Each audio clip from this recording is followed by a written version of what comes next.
In behavioral science, there's this concept of a kernel, a minimum unit of influence. And before I lose you, this is extremely important to what's going on right now.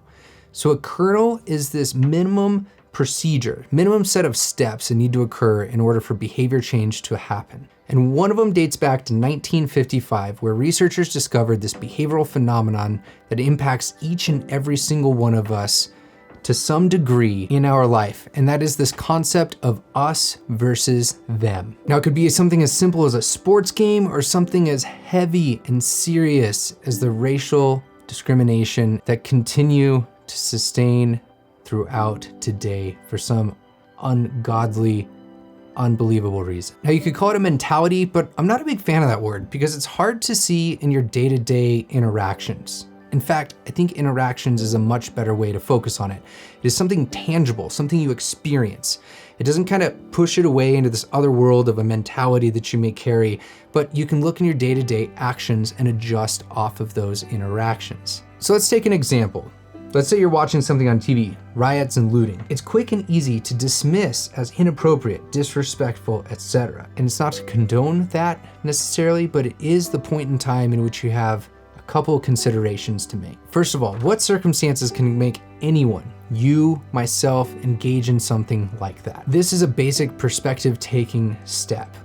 What would it take? Could you put yourself in someone's shoes and just think about the possible conditions that may make you engage in behavior like this? But second, and this is where the kernel comes in, is there a way to frame this, think about this, analyze the situation, talk yourself through it, and avoid using the us versus them framework, or something like me versus you? It's the same thing. Now, why does this matter?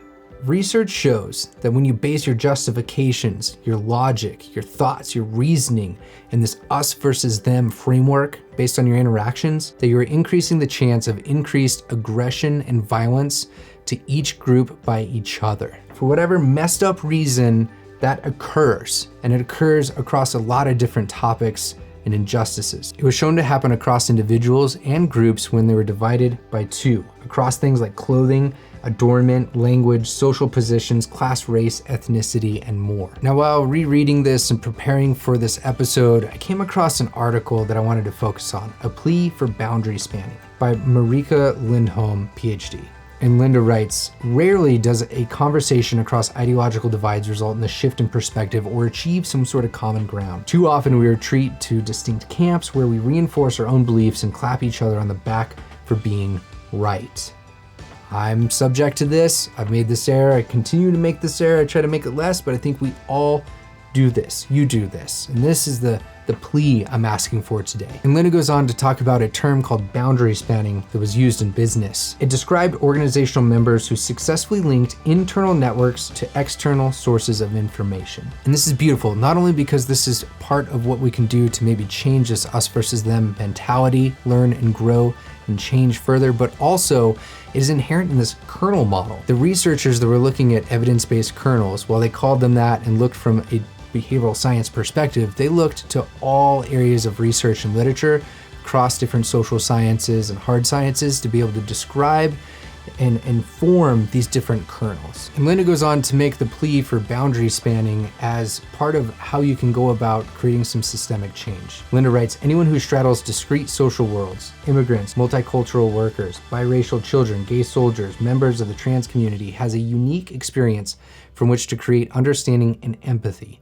Instead of marginalizing them, we should honor and empower boundary spanners. By doing so, we might be able to break down the walls that divide us. So today, I implore you to start listening with understanding, trying to take other people's perspectives, whether that's at work or consuming different information on social media, podcasts, books, whatever it is. Can you take the other side and at least consume it and consider it? And also, when doing that, can you pause and rethink about those times where you're maybe framing something, some sort of interaction as an us versus them?